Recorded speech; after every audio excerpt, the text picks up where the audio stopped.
Hey everybody, Scott Luke with Supply Chain Now. Got a great episode today. We've been really proud to support the Leveraging Logistics for Ukraine initiative that's being led by our friends at Vector Global Logistics. Enrique, Maureen, Kristi, and the whole team globally have done such a great job sending at least over 600,000 pounds of humanitarian aid to folks in need in Ukraine, Poland, and elsewhere. So check out this great conversation, which acknowledges the 1-year mark of the project. And hey, if you can lend a helping hand and get involved, we'd welcome your support.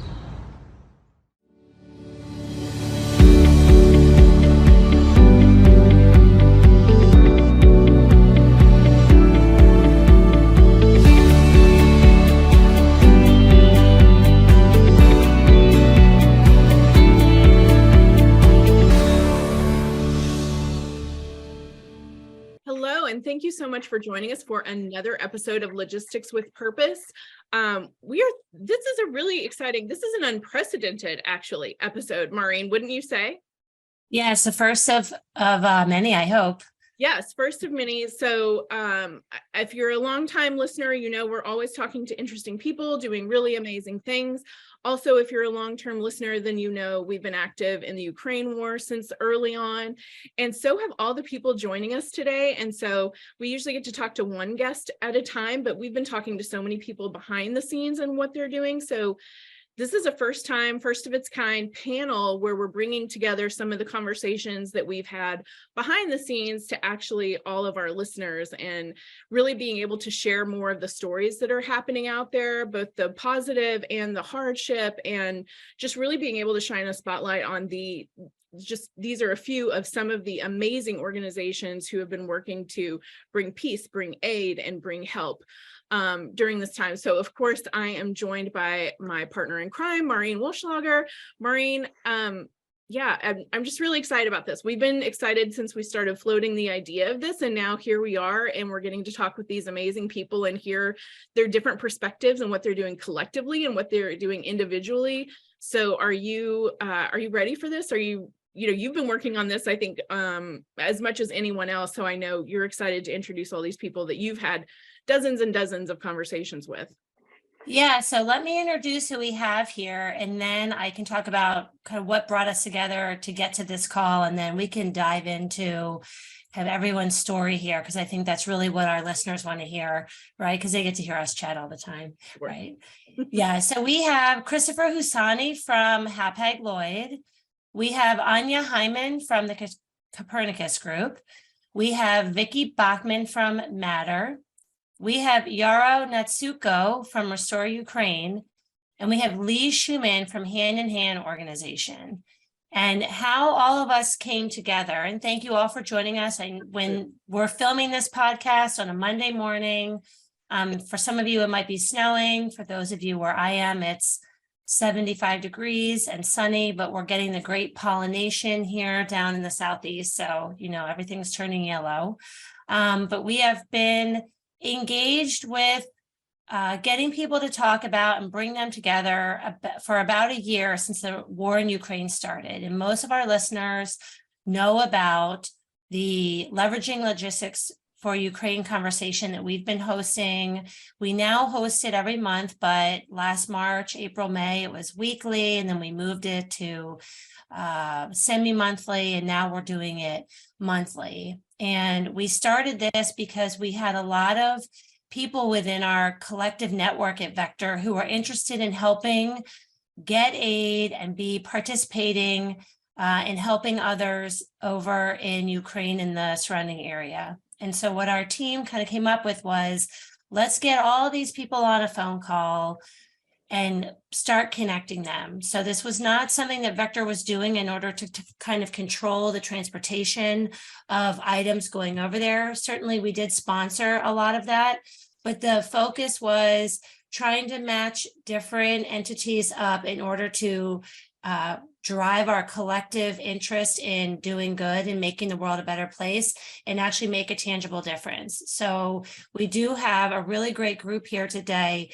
representing a bunch of different areas in that process, and that wasn't intentional, but we have some frequent visitors to our call and frequent shippers and those with hands on and boots on the ground over there in Eastern Europe. So this is an opportunity for all of us here to get together and talk about some of the background of what we've done for the past year, but more specifically, what some of these specific organizations have done in order to really drive change and a positive impact. And so with that, I think you ready to get going? Yes, 100%. Yeah, we'll talk as little as we have to, so you can hear about all the incredible things that they're doing. And of course, it'll be evident too, everybody has their own areas of expertise. Some of these people have been on the ground, are on the ground, some coordinating here in the US. So we also have kind of just a variety of perspectives. And to start us off, would you each give us a quick overview of your organization's mission, as well as how you decided to become, because it was a decision after all, how you decided to become involved in the Ukraine war effort. So our most recognizable name here, we'll start with Hapag-Lloyd. Go ahead, Chris. Oh, thank you for having me and allowing me to take part in this really purpose-driven conversation. I would say as a global ocean carrier, really our mission is connecting the world across oceans sustainably. So really, that's the intersection of economic, environmental, and social responsibility. And they can't really be separated. How we got involved in aid for Ukraine is multifaceted. As an organization, first of all, we had an office in Odessa, and our responsibility to our employees and their families, making sure they were safe to get out and out of harm's way. Also to the people in Ukraine, we've had, and I know we'll get into it a lot later, a lot of different relief missions that we've done through our colleagues in Poland and in donations. On a personal level, also, my wife is from Ukraine. We met in Kyiv. So it also drove home very, very deeply. And the partnership we've had with Vector, the purpose-driven organization that you all are, in terms of sending some shipments over in just locally over, from the US there, it really was valuable. And I know we'll get into it a little bit later, but there's a whole bunch of different things were happening in little like microcosms within Hapag, which is a really, really large organization that are occurring that I only have a little bit of the visibility to. But basically it was driven through that. We're all interconnected and the responsibility to our consumers, our employees, and really just our sustainability model. For sure. Thanks so much. And after all the number of conversations we've had, I don't think I realized your wife was from Ukraine and that you met in Kyiv. That's a really, something I opened my eyes at because I didn't know that before. So how is she doing? How's her family doing? How are your people doing over there? Yeah, so it's, obviously mixed. I don't know if anybody who has family or relatives there is doing okay. They may not be physically harmed, but psychologically and so forth. Fortunately, her family, they're still there. They're okay physically. Good. There's a lot of psychological elements that are difficult as well. And then unfortunately, she's obviously had a lot of classmates that have went into the war and not come back, right? But that's probably true of many people. For sure. Thank you. Vicki, why don't you jump in next? Okay, thank you. And thank you for having me come to the panel. It's been an honor to be part of this conversation for the last year. Matter's mission is to help people launch projects that improve communities. We do several different things, but on the medical side, we are collecting excess and expired medical supplies and equipment from hospitals throughout the United States. And then we are repurposing those supplies to do good around the world. So we have a variety of projects that we undertake. For example, last year we sent 90 containers of medical supplies and equipment to 18 different countries to outfit clinics and hospitals. So typically we are not we're not typically an emergency response organization, but what happened last year when the war started, we had people showing up at our door with suitcases. They knew that we had a warehouse of medical supplies, and we opened up our warehouse and let them basically shop so that they could pick out supplies that they could take to Poland or to Ukraine to get to their people to help. And that quickly grew into larger efforts when we learned through Vector and others that there were foundations that started and launched. There are mission organizations that stepped up to help. And so our response quickly became part of a much larger effort to get medical supplies out. So that said, we sent almost $2 million in supplies and equipment last year to Ukraine. And it's just been an honor to be part of this helping process. It's incredible. And for those who are not familiar with you mentioned expired medical supplies, things like that. For those who are not familiar with that process, will you explain those aren't bad? They're not, they've not gone bad, anything like that. Will you explain a little bit more about what that means and why those are still?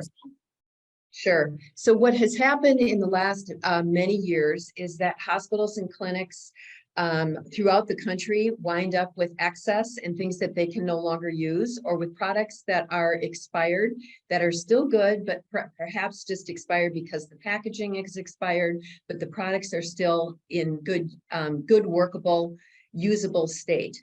And so we are able to repurpose those to a variety of places. So some of them go to medical schools and nursing schools for training purposes, others go to projects, and still others go to help organizations that are helping Ukraine.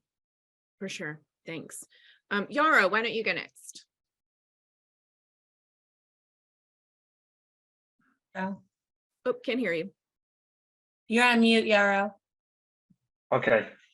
I think it works now. Yes, thank you very much for inviting me to actually be a part of this panel and conversation and discussion of very extremely talented people. So it's a very big privilege to be a small part of that.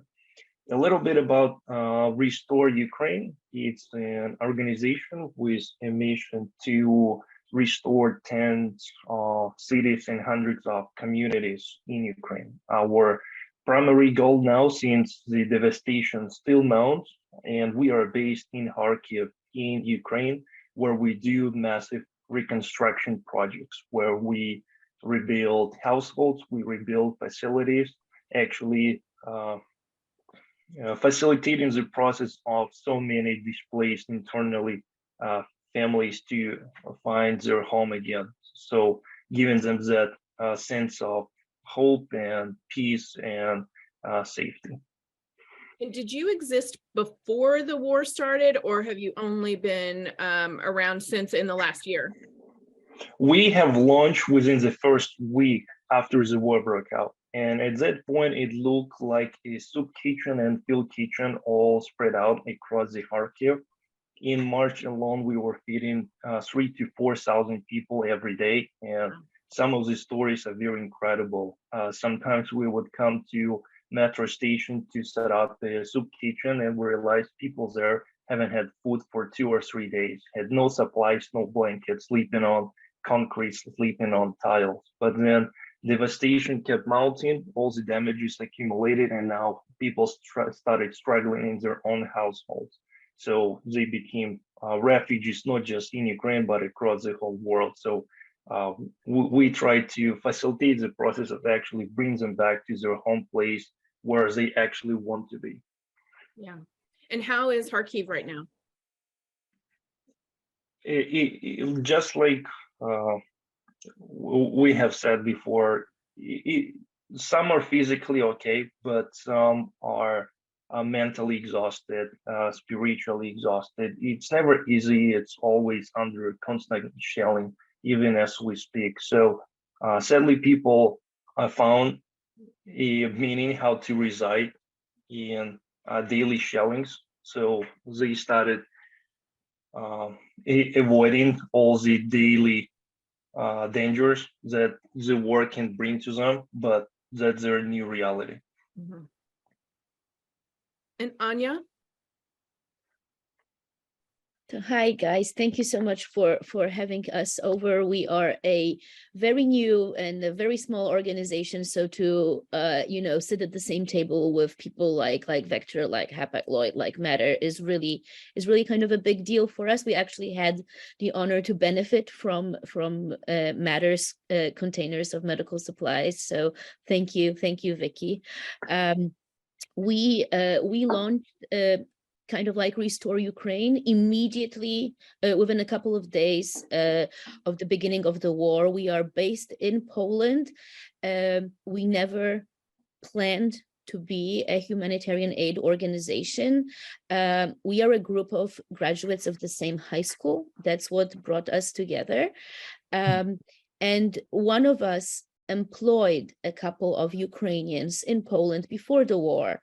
And the first day, February 24th, they approached him asking if he would be able to help them get their families out. And he just hopped into the car and drove to the border while his wife posted in our alumni association on our alumni association message board asking if other alumni of our high school would be willing to help with maybe, you know, organizing an apartment for them or some basic supplies.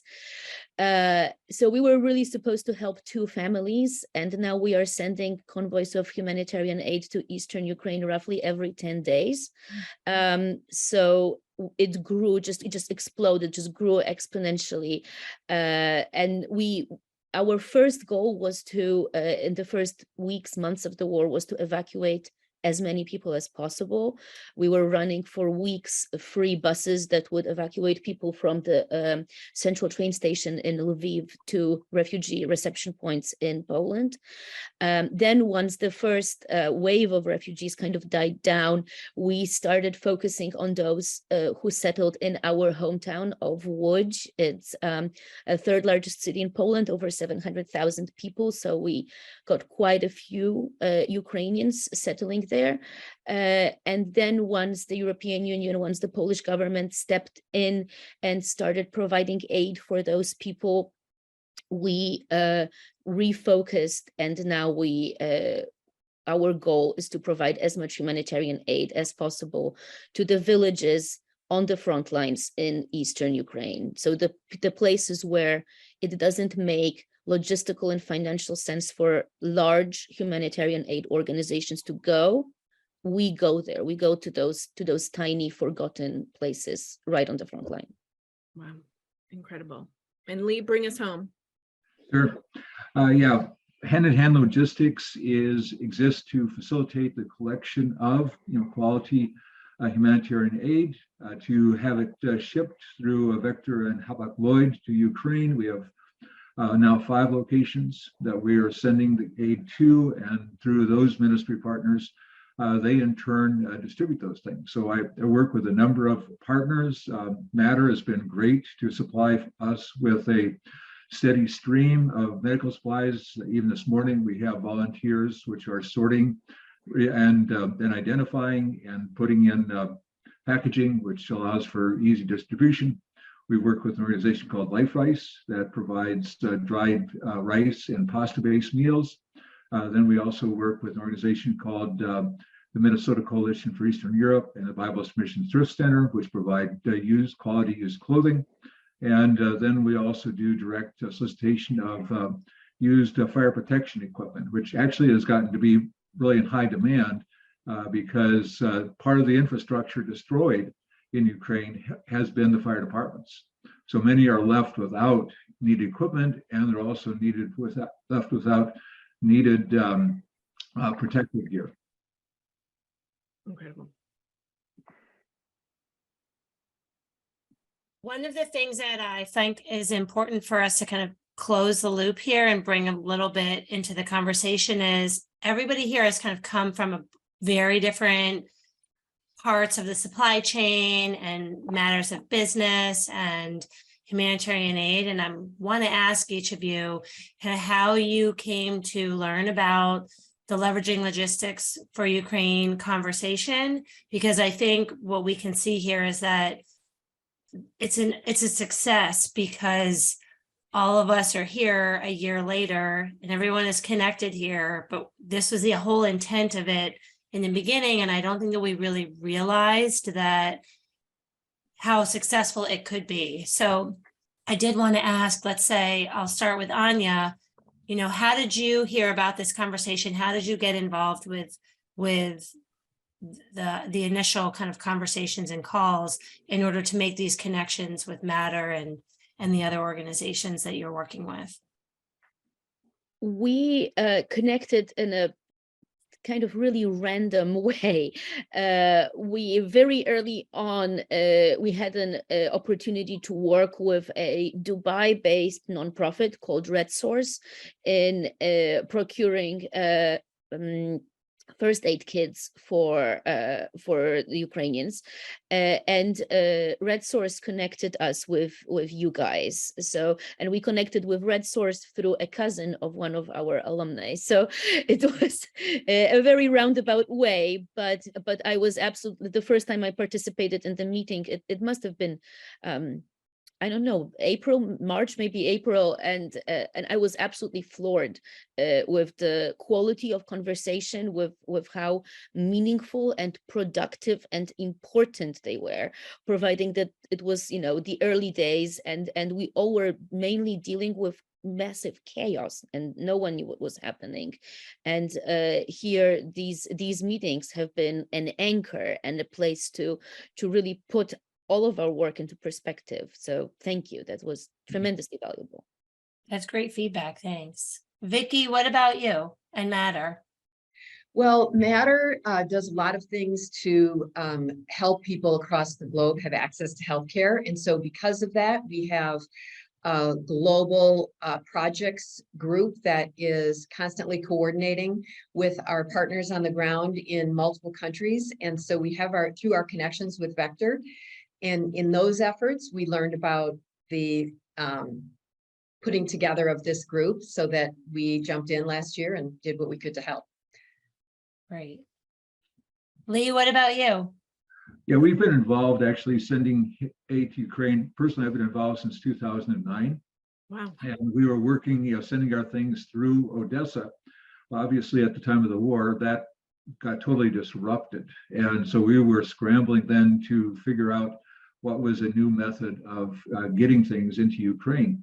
In that process, we were working with Matter to set up a shipment of hospital supply and equipment. And so it was through then with Matter that they put us in touch with Vector. And it's been a great working relationship since then. Great, great. And Yarrow, how, I remember we first spoke a couple months ago, but I can't remember how you were able to kind of hear about the conversation and join in with us. Yes, there is a backstory to actually what it means for the organization for Restore Ukraine to be able to ship these supplies to Kharkiv. Is that in our circumstance, since we're based on a ground right on the front line with all of our employees and operational capacities, that we have come to the point towards end of the last year that we were able to give what we had. Food supplies, we had them, we procure internally, we gave them. But overall, with all of the other projects related to construction, hygiene, food distribution, and so on, we were very limited because there is a massive scarcity around the country. Everybody needs identical supplies. Every household needs windows. Every family, every household, again, needs some humanitarian supplies. And we started working actively and expanding our presence in the United States. And that is actually when we realized that there is much more room for Restore Ukraine to actually supply even more supplies to the residents of Kharkiv. And that's how we got connected with Vector, and then with Vector we got connected with Matter and so on. And as of today, together we were able to ship already 2 containers with mixed medical supplies that are, again, entirely not present across the whole country. There is no way to procure them. There is no way to purchase them. The only way is actually to collect this inventory in the US and ship it overseas. Great. Thank you. And Chris, last but not least, but I did want to say that I'm curious how Hapag kind of came into the conversation specifically with Vector and supply chain now and everyone around Ukraine. But I'm really curious how you became the point of contact as well, because you have such a strong connection. Hapag-Lloyd is such a large organization, but you have such a personal connection to Ukraine. Was that just by accident, or how did that, end up on your desk and you were able to be the one that's, been able to work with us so closely the past year.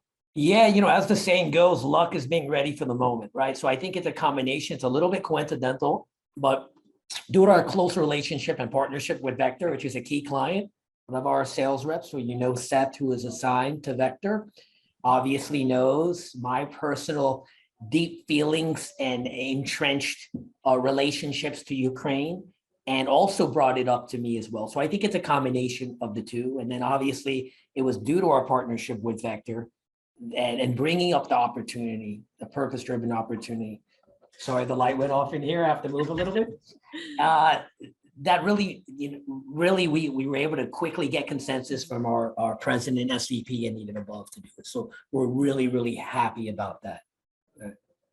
Yeah. That's how. One thing to mention, we're a small company, and when this started, we really didn't know the reach that it would extend to as we started to engage others in conversation and really start emailing a lot of people and asking people on LinkedIn and people at the grocery store or wherever, hey, join our call. And so I think this panel here is a wonderful example of how those small touches, kind of like that pass it down the lane game that we all have played as children, and we've even done it in some of those leadership seminars, how that works in order to really drive change, because no form of communication is too small. And I think this is just one example of how all those, you just tell one person, and if they tell one person or two people, how widespread the impact can be. So I think this is a great example of that.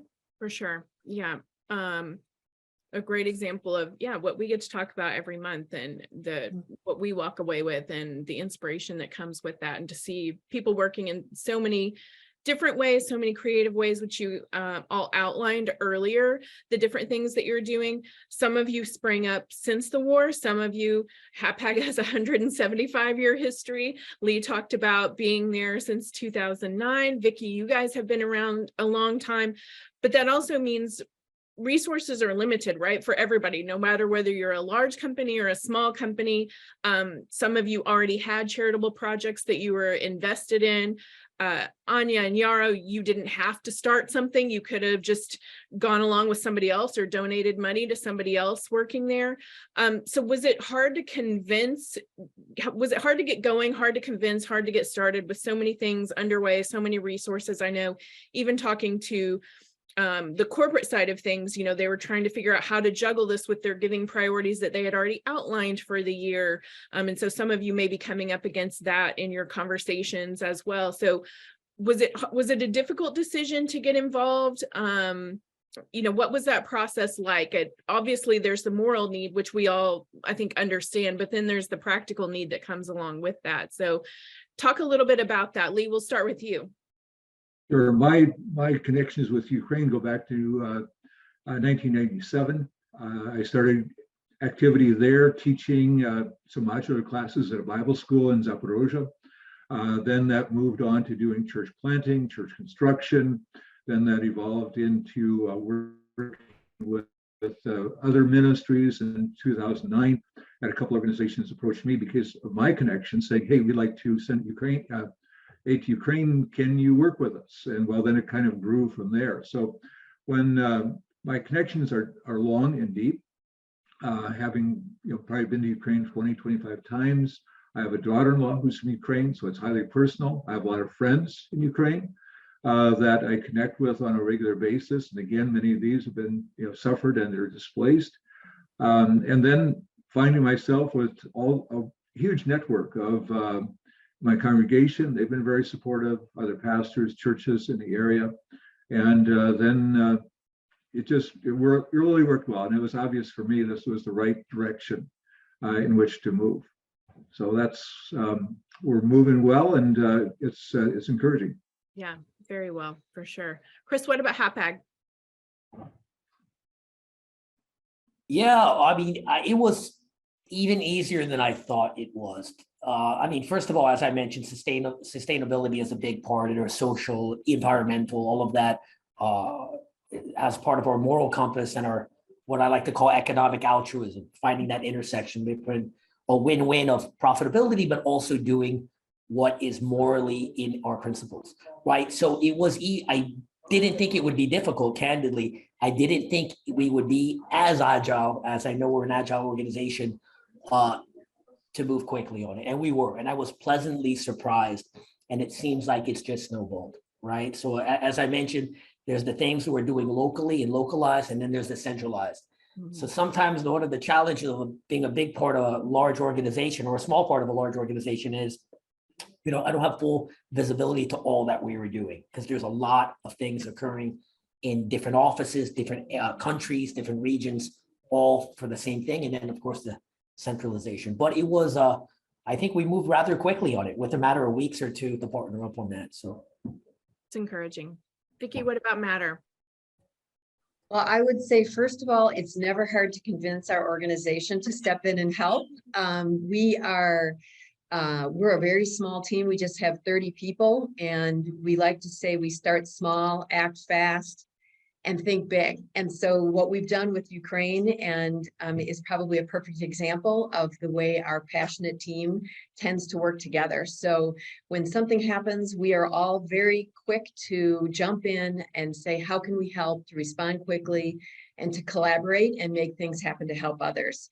And so for us, because we work on a partnership basis where we don't have direct connection to the people who are receiving the things that we are donating, or redonating, I should say, we like to be just as easy to work with as we can.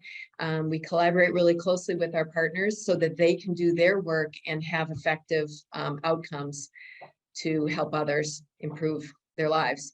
Yeah, for sure. And side note, it's always exciting when I see pictures of your aid coming in, because you have it wrapped with, signs that say you matter. And I love that that's just the first thing that somebody's going to see when they receive some of your incredible and generous donations, for sure. Yeah. Thanks for pointing that out, because it's actually one of the small things that we add, but one of the most impactful things. Whenever we send out a container, our whole team signs the You Matter banner. And that is the first thing that is seen when the truck is opened from the back, that people know that that they matter. And it draws a connection between those that are giving what's inside that truck and those that are receiving it, so that they know that someone else out there cares about them and cares about their lives. For sure. Yeah. And what about our two new organizations? What was the decision to start your own thing rather than partnering or just donating money, anything like that? Ania, we'll start with you. So the decision to, like I said, we didn't really plan to start an organization when we started to get involved. The decision, we had very many conversations about history and what a phenomenal opportunity this is to heal a rift between Poland and Ukraine that has been going on for decades. What an incredible opportunity it is to foster a new Eastern European community that would be separate from Russia. What an opportunity it is to share Poland's own experience in dealing with the Soviet Union in the past. And then we started noticing that while there are many major humanitarian aid organizations who are doing great work, it often feels like when you're donating to, let's say the Red Cross or Doctors Without Borders, those donations very often seem anonymous or maybe meaningless because they are disappearing in this, massive pile of money, and you don't really know where that money is going to go or how it's going to be spent. And then once we started going to Ukraine, being on the ground, first in Lviv and Kyiv, then our one of our first big projects was Bucha, right after the horrible massacres there, and we started seeing how it is difficult for those huge organizations to deliver truly personalized, individualized aid. It's just simply impractical. It's just impossible. And we could fill in that gap. We could be doing it by being there on the ground, by going to the same villages repeatedly, by building interpersonal connections with the people whom we are aiding. It just seemed like the right thing to do. It just seemed like we have a role to play, which the big ones just cannot fulfill. So there is room for the small ones to step in. 100%. That's really powerful. Thank you for sharing that. And Yara, what about you?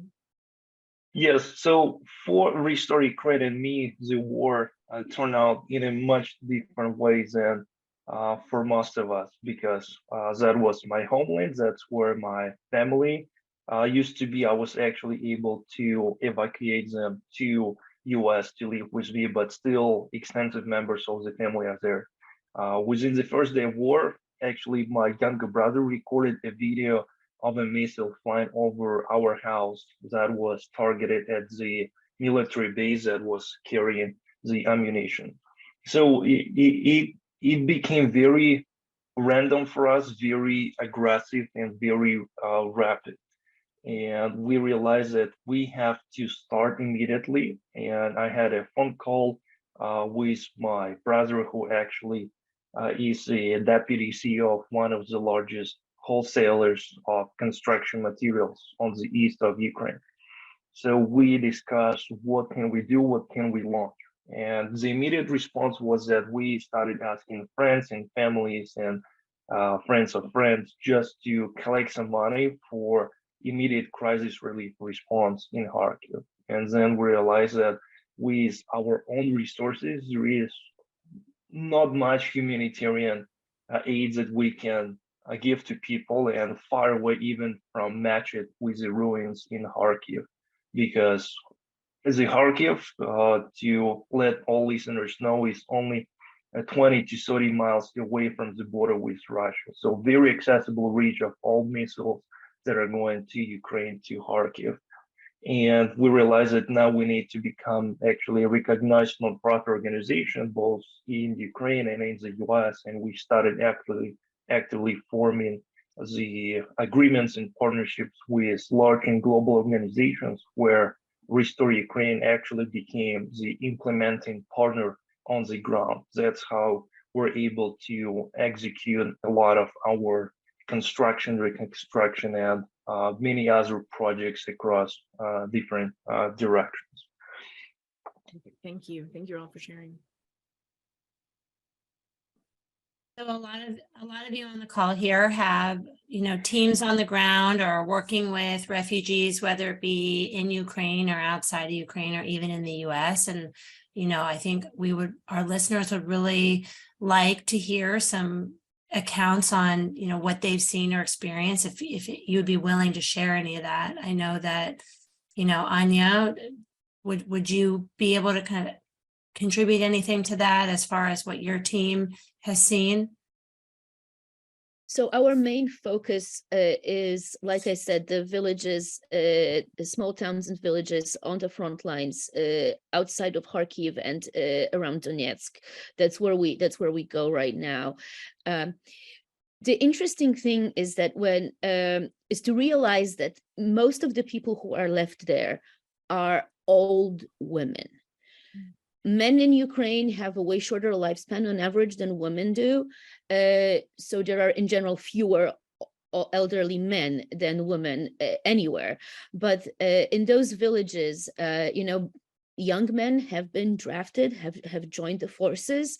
Young women and children very often left, if not for Europe, Western Europe, then at least for Western Ukraine, where it's much safer.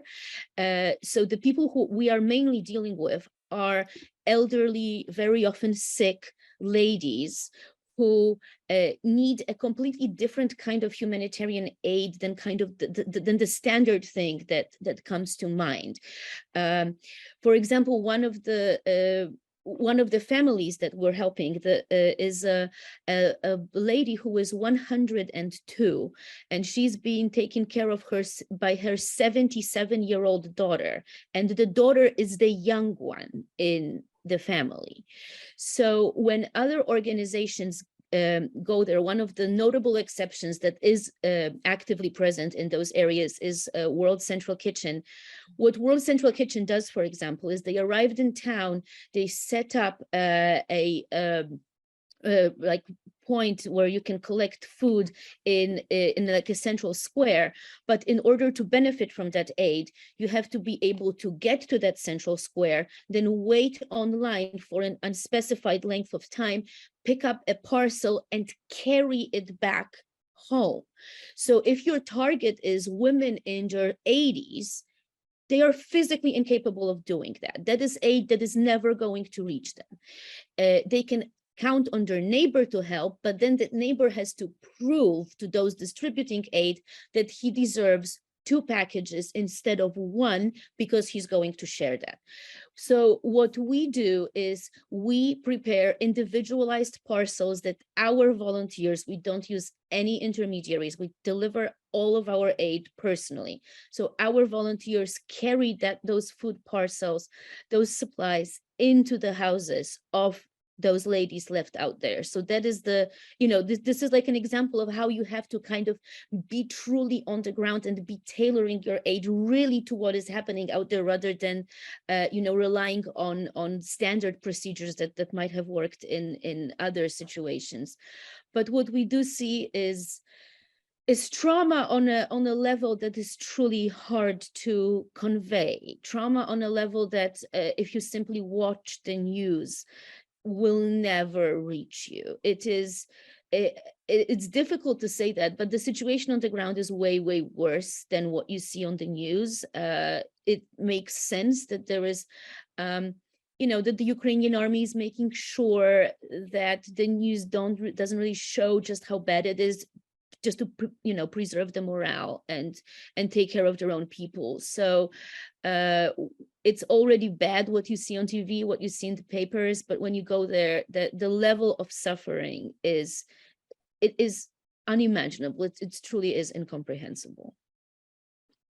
Ania, 2 things I want to point out that you said that Kristi and I have talked about with another podcast that we did with someone who's actually kind of on the front lines in Ukraine, but I think it's very poignant for our listeners to understand is that kind of everybody in this group here is involved with getting aid, and they know that it's getting to the intended recipients. It's not going to a warehouse. It's not going somewhere, like you had said earlier about when people want to give humanitarian aid and they just kind of push it forward and they don't really know the impact that it has, or if it's even getting to the intended users. One thing that I think everybody in this group can attest to is that the aid that you're sending, or if you're on both ends that you're receiving, it's going to people in need. It's not getting stuck in kind of a bureaucracy somewhere. And I think that you saying that from your firsthand experience is making it more true than just Kristi and I as podcast hosts talking about that, in other forums. But the other thing that you said, which I think is important, and you can only really understand it if you have boots on the ground, is that tailoring the aid to what is actually needed.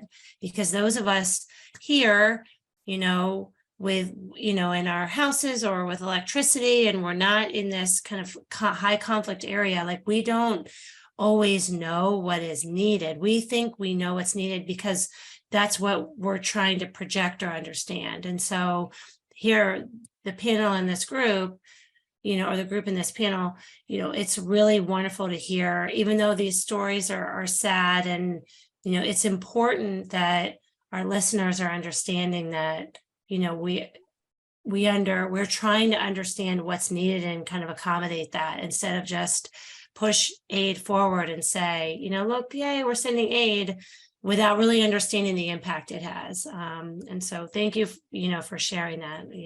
Those are 2 really, I think, important things to kind of sum up. Yarrow, I know your team has some people on the ground there. Would you be able to speak to any, in addition to what Ania has said? Yes, absolutely. And in addition to what Ania said, is that with us actually having our feet at the door of so many beneficiaries across Ukraine and in Kharkiv, these are very incredible stories that they share and testimonies, and some of them are very heartbreaking. And there actually has to be a new ability to process them and to filter, because with us actually being here And given the transparency of what actually life is in Ukraine, it's a much bigger strain on our hearts because we, if we can call it, we're the visionaries, and we have seen that amount of pain that we have seen. For example, in March last year, right after we received some of the first supplies of humanitarian aid, we started distributing them across very vulnerable communities. And one of our volunteers packed in his own car baby diapers and baby food. And on the way to community, he got under attack twice. And that was a time when Kharkiv was still invaded. Not the city, but parts of the Kharkiv state were. So just for delivering baby diapers, that's what he had to come across. So when he got back to the warehouse, his hands were shaking for about 2 hours. He couldn't talk. So that's the basic life story of a volunteer who actually wanted to distribute some aid. It's very difficult. Thank you for sharing that. Lee, I know that your group has some connections, if not from Hand in Hands, but your partners, on the front lines. Would you be able to share any of those? Sure. Yeah, it's really helpful A couple of knowing. trips, right? You've been there a couple of times yourself in the last year. No, I've not gone just Okay. because of the safety issue, but I Okay. do have regular communication with individuals from, about a half a dozen places in Ukraine right now. And it's very helpful for me to hear what are the local needs which are there. For instance, we're loading a container tomorrow, which is going to Cherkasy, and that's being coordinated through the Rotary Club of Cherkasy. And what they're saying is we have a desperate need for medical supply. Please send us medical supply only. So the container tomorrow is going to be 100% medical supply. Well, next week, we're going to send a container to Kotyabinska, which is a suburb of Kiev, right next to Bucha and Irpin. And they're the ones who got back to me and said, our fire departments have been destroyed. Can you help us? Yes. And they also have contacts. They have a rehabilitation center right now, which they are housing 200 soldiers who've been wounded in recovery. And they're saying, send us men's clothing. We have children, orphans, send us children's clothing. So with our volunteers, and I've got a great network of volunteers, we're able to sort the clothing, label it, and then we can, isolate in a sense, what is the need, and to do more designated, targeting for that. Food, I have been told repeatedly, is a huge need, which is there. And so through, again, our partners, we try to figure out who needs what and to send accordingly there. It is interesting. Now I'm starting to get requests for medical equipment, for beds, for diagnostics. The requests, the need continue to grow because the need is so massive, which is there. But the wonderful thing is that we're able to respond in a sense in a targeted fashion, so that we're not sending a full truckload of clothing when what they need is food. But now we can kind of parcel out the clothing apportionately so that it meets the clients or the people that they're trying to help. Well, and it kind of goes back to what Ania was saying, being able to tailor the need, because you have people on the ground there that can tell you, even though there is a delay with the shipping time and things like that, but what you're shipping is getting to the people that you're in conversation with. And that is, I think what's important to kind of see kind of the fruits of your labor and everything kind of come to fruition there, even though there is a little bit of a delay.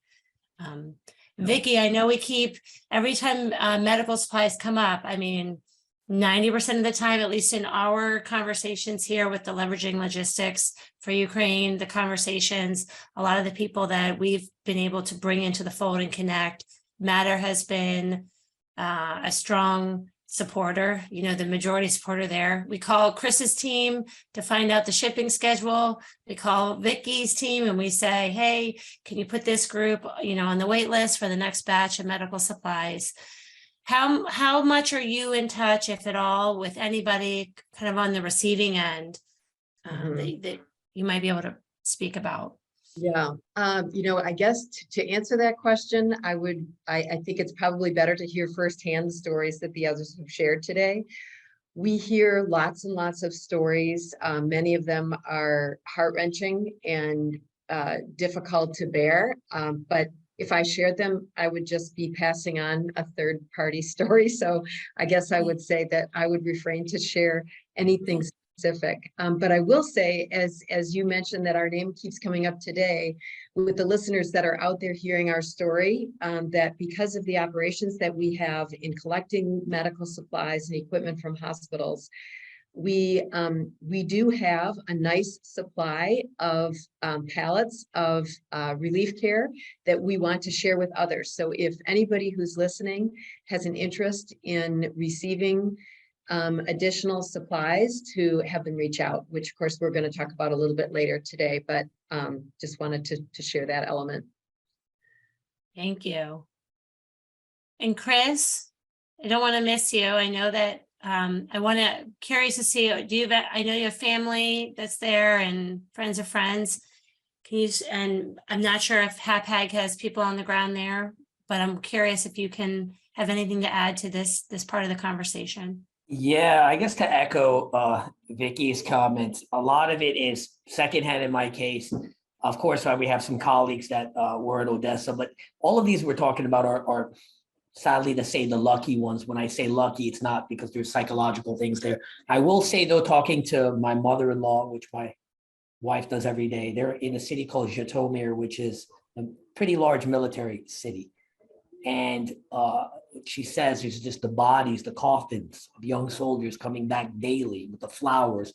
It has a psychological element. So I would just imagine not only that, but what about the children? What about those growing up in this environment, even when this is over, how that trauma, how that view of the world and other countries, how is that gonna feed into their psychology for the rest of their life? So it's just more of a question. And again, I also was very, very interested in hearing for the first time accounts from Yarrow, for example, and Ania. So fascinating and heartbreaking at the same time. Yeah, I'm sorry to interject, but what Chris just said, we, like also Lee mentioned, we do tailor our aid to the people on the ground. So we constantly listen to what is needed. And 2 weeks ago, we received a request for body bags, child size. And that is one of those moments that you really just don't know what to do. Like, of course it's needed. Of course it's something that we should, if they need it, this is what we're going to deliver. But how do you even go about it? It's not, and I'm so perfectly comfortable. I live in New York, I'm most of the time 8,000, kilometers away from everything there, but even at this distance, that is very difficult to deal with. For sure. Yeah. Thank you all for sharing. I know that is certainly the difficulty that you guys deal with on a daily basis.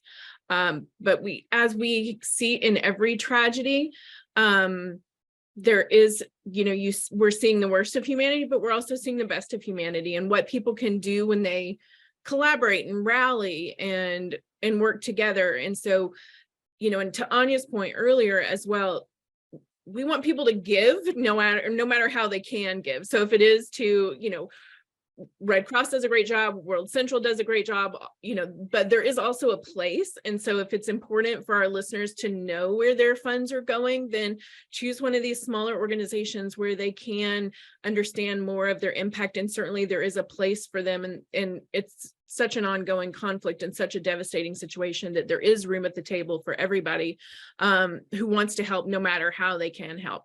And so we've certainly seen some bright spots as well. So, I want you to each also touch on, is there something positive or encouraging that you've heard? And I want you to talk about the impact that you've made. What has your organization done?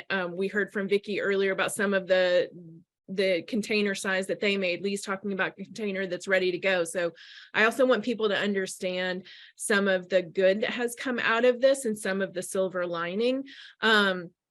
So let's talk about if you have a positive moment that you want to share that you've seen, witnessed, heard. We'll take any of it, as well as just your individual impact, what's been happening, what you're able to accomplish, whether that's qualitative or quantitative. So Vicki, I'll let you kick that one off. Thank you. I guess I would say, you know, I'm proud to share that our mixed medical supplies have really contributed to a qualitative win. The camaraderie of our team has been strengthening for all of us as we have come together internally in our small team here in Minneapolis for the helpful coordination to help communicate with the external groups and all of our partners like you guys and others that we're working with to provide support and help them do their work. Quantitatively, I would say just overall matter last year saved over 3.5 million pounds of medical equipment and supplies from going into a landfill. So there is a sustainable environmental purpose that we are pursuing as part of our mission. And of that, the mixed medical supplies that we are redonating to mission groups and church groups, we are proud to say that over $2 million worth went to organizations like you all to get to the people that need them in Ukraine. When access to acute care is so vital right now, and the logistic chain fell apart in Ukraine, the small part that Matter can play in helping work with you all, this small cog in the wheel that we're honored to be part of that, to try to, or to at least to know that our supplies are reaching others and are helping others and helping save lives. Mm-hmm. Thank you. Yara, what about you? The way that we started our humanitarian operations in Kharkiv, it was with a very ambitious goal. When we launched the efforts at the end of February, and then became a recognized nonprofit in June. So in late winter, we said, we have a goal. I announced it to the whole team. Let's fundraise $1 million for all the residents of Kharkiv. It was very ambitious. It was way out of reach. We finished the year 2022 with 1.5 million in all the humanitarian projects that we provided to the people. And with the said note that we just discussed, that ordering body bags child size is very heartbreaking, but also I'm sure that all of us have seen the miracles. All of us have seen so many resources come into the families that we sometimes don't even know where the resources came from. So the miracles happen. We have seen them just like with the volunteer who I shared recently. Somehow he returned home after being targeted twice in his car, just driving the supplies around. And Restore Ukraine right now is on a mark to hit a goal of $5 million in revenue for the end of Q2. Very great numbers, so much work to do, but we know that without miracles, it will never happen. Yara, that is a huge accomplishment. Do not, sell yourself short here. So I think you should applaud a little bit on your hard work because you are so dedicated to this. And $5 million is a big deal. Yeah. Yes, I actually have my team members who tell me that they don't actually want to work after 10 p.m. So this is the length of work that we actually have to do. Everybody has 50, 60-hour work weeks just so that we're able to share more supplies with the residents, right? The devastation mounts, damage mounts. If we don't do that, then what else do they have to do? They have nowhere to go, nobody to talk to, nobody to travel. Just like Ania was shared, the people who left are elderly women. And for the reason they were left in those eastern, very remote communities is that they have lack of resources to travel. They have nowhere else to go. So if we don't come to them, to their house, to their family, nobody else will, so we will just leave them alone, and that's a much bigger burden to carry than to work many more hours and spend many more resources. For sure. Lee, I know you have some good stories and some impact. Tell us about it. Yeah, I think as I think of impact, the request which I had for men's clothing came from Father Nikolai Ilinsky, who heads up the Logos Rehabilitation Center. And in their center, they currently are housing 200 wounded soldiers. And he said, Lee, we need clothes for these men. They have no clothes. They come off the combat field, they're dressed in hospital garb.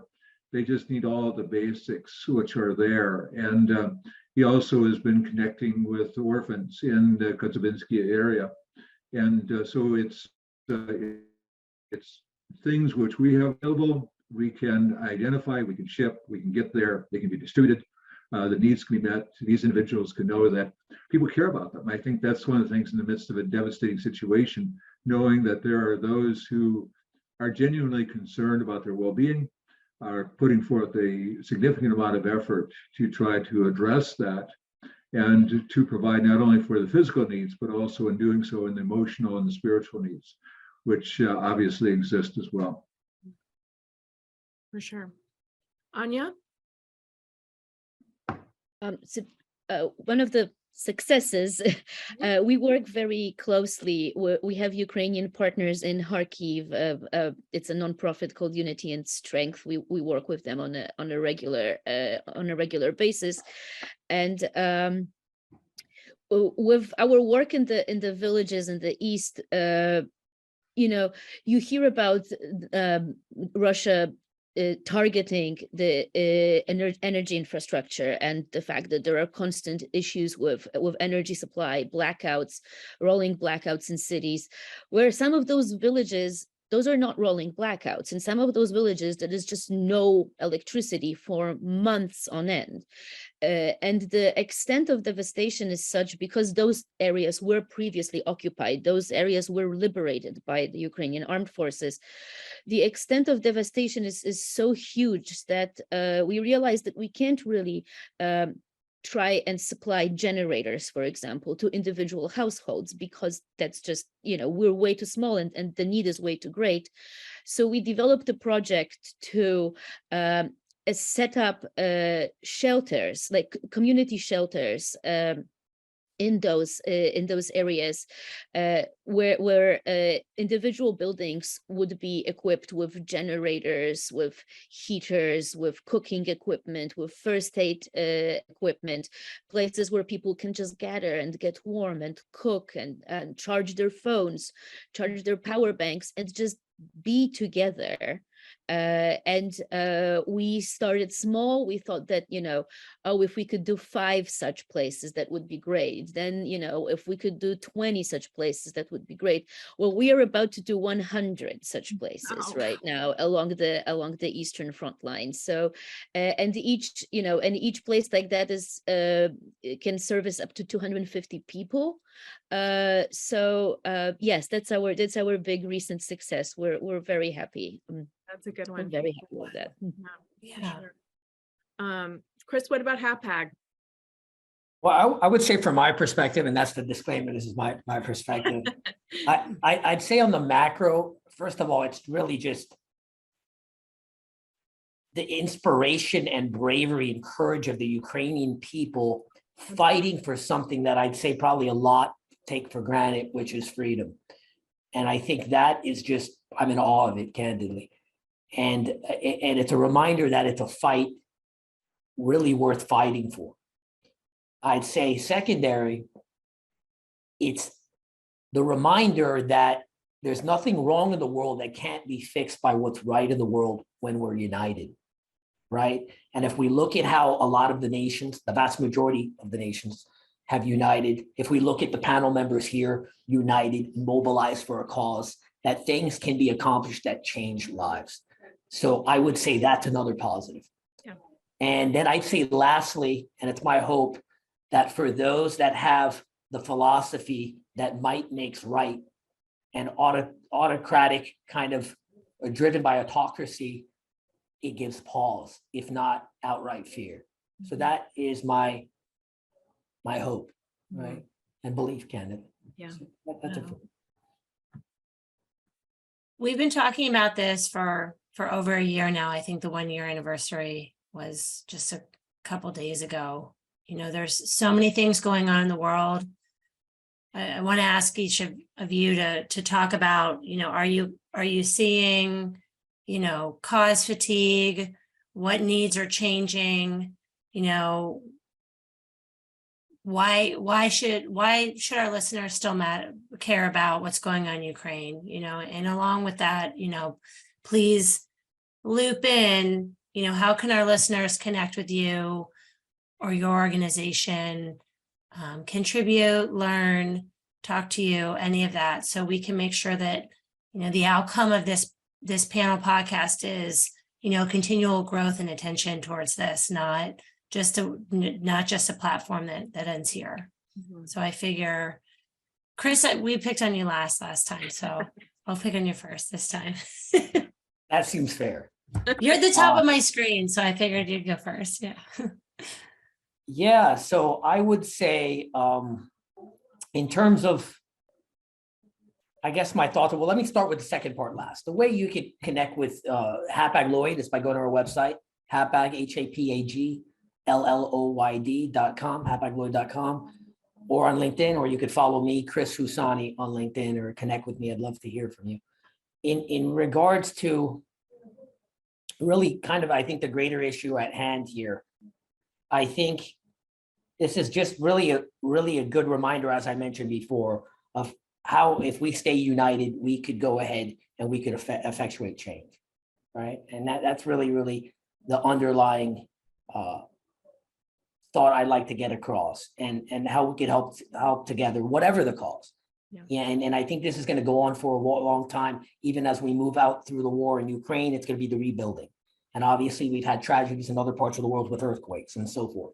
So there's no shortage of causes to go after. And I'm really impressed by my fellow panel members who are actually on the ground making a difference and really seeing firsthand. That's really just one thing I wanted to mention. Thank you. Yeah. Ania, what about you and the Copernicus group? Tell us. The fatigue settle in, especially in Poland. You know, Poland accepted so many refugees in the early days of the war, and there was this incredible spirit. I was really worried initially because of the difficult history between Poland and Ukraine, how Poland is going to respond to this sudden influx of people from Ukraine. I was so proud of Poles and the way they responded and how welcoming they were and how motivated they were to help. But, you know, obviously it's been a year, and that initial hooray, let's all get together and help, that has died down, and there has been some, you know, resentment and you know, oh, why are Ukrainians getting all the attention? You know, oh, there are people in Poland who also need help. You know, why are you so focused on Ukrainians? Why aren't you helping your own people? What we have to do is not give up and keep pushing, because yes, there are very many people in Poland or in the United States who need help, but hello, we are not being bombed. We don't have to worry about a foreign army, you know, marching into our town and you know, taking our children or you know, slaughtering our men. So yes, it's bad things are happening all over the world, but relatively speaking, compared to what's going on in Ukraine, we really have it quite easy where we are. But yes, please connect with us. If you Google Copernicus Ukraine, you will find us. Our website, our Facebook profile, we want to share experiences. We want to learn from others. We want to learn about projects that we could become part of and help with. We obviously are forever in need of more money and more supplies. Let's face it, the needs are humongous. So fundraising is very, very important. But even if you just want to, drop by and say hello, that's important too. Community is important. It's important to find the good in this situation. So even if people feel like they are in no position to personally help, just a pat on the back and saying, hey, we see you, you guys are doing a great job. That is also tremendously, tremendously important. Thank you. Lee, what about your group and your team? Yeah, I think that obviously you do have, compassion fatigue. You do have obviously other tragedies as happened in northern Syria and Turkey, just very, very recently. These things, Americans tend to be really good to respond to the crisis of the moment. The challenge is trying to help individuals to understand the ongoing need. Consequently, I find it important to try to communicate to my donors, my volunteers, what we're doing. And I've been encouraged that the interest remains very sustained. And it's been good to know that as individuals have found out about what we're doing, they're initiating the contact with us. Volunteering, we've got between sorting medical supplies, packing food, sorting clothing, sorting the fire equipment, well over 200 volunteers who work in one capacity or another. So it's the human labor, which is of help. Financially, our main expense is covering the cost of shipping. We're an all-volunteer organization. So if individuals want to help us, that'd be greatly appreciated. Website is handinhandlogistics.org, and they can go there to give or to find out more about us. And also we're on Facebook. I'm on LinkedIn, but just whatever can be done is greatly appreciated. It goes 100% toward helping the people in Ukraine. We're just all volunteers here. Yara, what about you and your team? Yes, we have always seen the ways of humanitarian aid being shipped to Ukraine. We have seen a very large import coming to Ukraine right in the beginning of war. We have seen so many supplies, and sometimes we have seen the people who were actually have been supplied to the point that they didn't need the help, but they were still collecting it. But at this point, we have come across a very large issue that stops us working internally. We started looking at how other organizations are doing on the ground, and we have seen the level of their humanitarian works. Are they growing? Are they dropping? And once we actually started talking to multiple beneficiaries recently for us to come into their apartment complexes and start the rebuilding process, we realized that they are so hesitant to share the information, share their needs, because there have been so many other organizations that they have come to their household, have made so many promises. And to keep it more detailed, since there were 750 organizations open in Ukraine, which is incredible that there are so many people who want to be committed to actually bring the safety to Ukrainians and bring them the refuge. But in our terms, what it looks like is that they have given so many processes and they have run out of money, of resources. So now the beneficiaries are very empty-handed. And this is a very large issue because we know that the war is still going, and sadly, there will be many more bags that Ukrainians will have to purchase. And the way to actually get to know about what kind of work Restore Ukraine does, visitors, listeners can go to restore-ukraine.org and actually get to know from our blogs that we keep very updated, what we do, how we do, who are our partners, but also on a website page with the contacts, they can actually get in touch with me directly and start brainstorming of what exactly we can do together, what kind of projects we can work on and implement for the local residents of Kharkiv. Thank you. Vicky, it's great for us to kind of conclude with you and your team here because of your connection to nearly everybody on the panel as well. So, if you would do us the honor here of tying it all together. Oh, thank you so much, Maureen, and Kristi, you also. First of all, if anyone out there would like to reach out to us, we are interested in having a conversation with you. I can be reached at on LinkedIn or at vicky@matter.ngo, or you can reach our website that is matter.ngo and learn more about what we are doing. I would say you heard the stories today, and we probably just heard a few stories. There are thousands and thousands of stories out there, which tell me that the need is there now. The need is going to be there for a very, very long time. And so to try to empower everyone to help one person at a time, and know that you can't help everyone, but try to help one person at a time and know that you are making a difference in this world. We are really thoughtful to respond to the acute needs of our organizations, and we talk about logistics with a purpose. Just last week, we were asked to try to locate a special surgical saw that was going to be needed in a field hospital for amputations.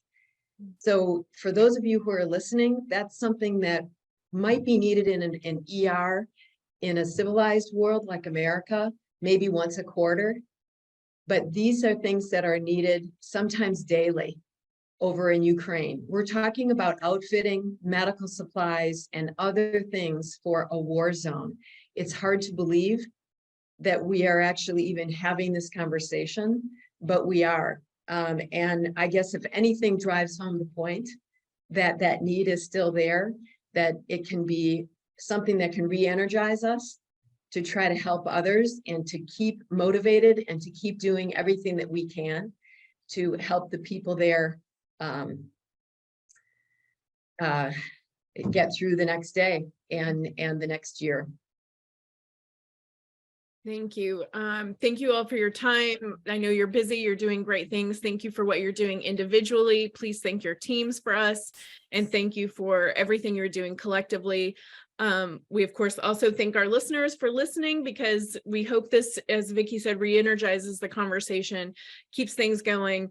I know everyone here would appreciate just you connecting, saying hi, and also just, getting back into the conversation if you've dropped off, or if you, still want to help, still have resources to help, then please find a way to do that, whether it's through one of these organizations or someone else working. There's still a lot of work to do, and we're all here, and we're going to continue standing with Ukraine. So thank you, everyone. Have a great day, and thank you for just being the embodiment of logistics with purpose. We love working with you. We love hearing from you, and this is just a little slice of what our monthly conversations are like. So if you want to join us, then we welcome anybody who wants to help solve problems or listen and figure out how they can contribute. But thank you so much. This has been a terrific first panel episode, and we hope it won't be the last. But from our team at Vector, wishing you all a great day, and we'll see you next time. Thanks so much.